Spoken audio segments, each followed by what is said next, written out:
Yo, XRM mga idol, hindi XRM SRM engine. Ito po ay kawangis po or clone ni Honda Wave Alpha. Yun, so stock po yung kanyang karburador, hindi po maikot. Ayan, 5 years po itong naka-stock sa tambakan, hindi na po ginamit na may-ari.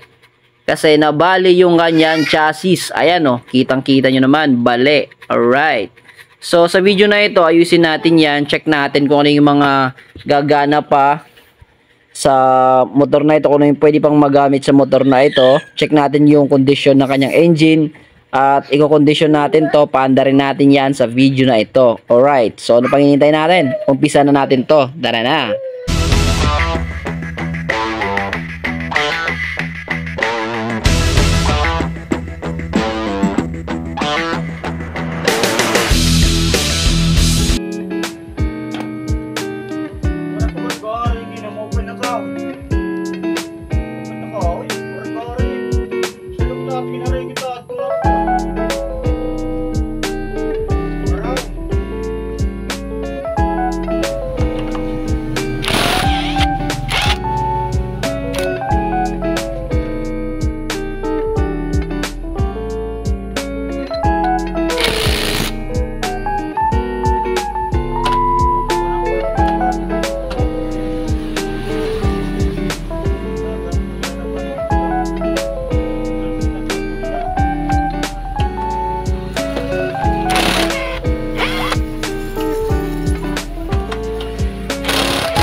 So yung mga idol, no, grabe na po talaga yung pinagdaanan po ng chassis na ito, no. Kinain na po talaga ng kalawang. Yung kalawang niya may kasama na pong lupa. Ayan, no. Di ko lang alam kung maremedyohan pa to sa shop, no. Ayan, gagalapaan na lang siguro nila yan, no.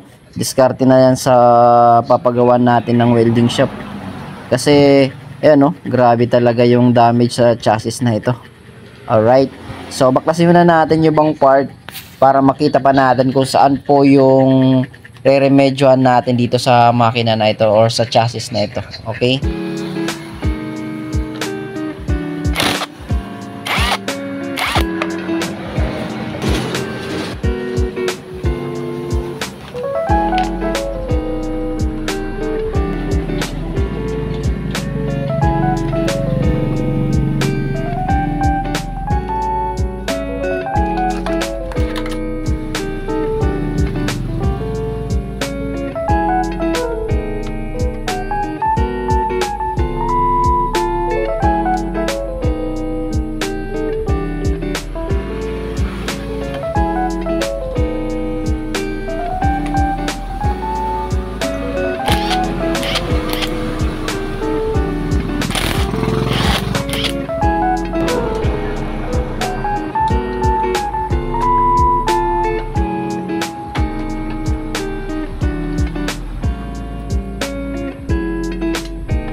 Yan mga idol, no, at talagang sira na talaga.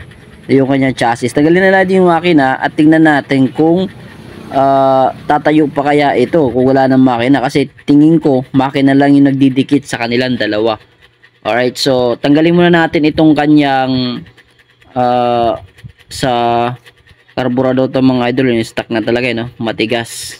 Okay, so tanggalin natin yung mga dapat tanggalin at ibaba na natin yung makinang to para makita natin kung gaano kalala at kung ano yung gagawa natin ng remedyo sa video na ito.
Mga idol, nagkalas-kalas na, naging dalawa na po yung motor natin. Magkahiwalay na sila.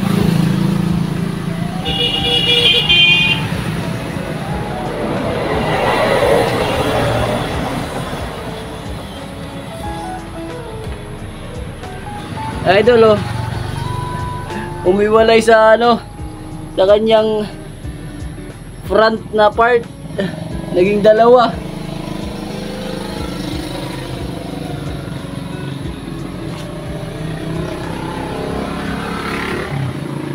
Sheesh.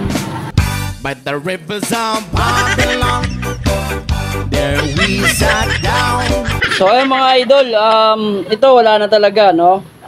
Totally naghiwalay na sila. So actually kaya pa naman yan diskartehan sa shop, no? Sa welding, pero parang ayaw ko na yan, no? Baka mapagastos pa tayo. So gaya ng sinabi ko, ito po ay recon lang, no? I-condition lang natin, wala tayong totally restored dito. Ayan, no? Hindi tayo magpipintura. Ayan, so linis-linis lang tayo dito, tapos ayun, i-condition lang natin. So since na naghiwalay na sila, ang gagawin ko na lang dito, itong part na to, tapos itong niya rito, kasi magka-match naman to. Ayan, sumakto to sa chassis ng Rossi. Ito pa rin yung gagamitin natin, yung ulo niya. Yung diretso doon, yung pa yung gagamitin natin. Tapos, skeleton na lang sa part sa likod. Kasi pangit din naman yung ganitong forma eh. Tapos, napansin ko sa kanyang tangke, para may problema na rin yung tangke, mga idol. Kaya, itong makina na ito, no? Ay dito na lang natin sasalpak sa chassis na ito. Ayan, may chassis naman tayo dito. So, dito natin ito isasalpak. Alright, so gagawa natin ang paraan. Okay? So mga tropa, dito lang muna yung video natin, no? So sana masundan nyo po yung ginagawa nating pag-repair dito sa makina na ito. At kung ano yung problema ng makina na to sa ating next video. Ayan, so pa-subscribe na lang ng ating YouTube channel. Hit that notification bell para ma-update kayo sa next upload natin about dito sa motor na ito. Alright, so dito lang muna tayo. Peace out muna mga katropa. Bye-bye!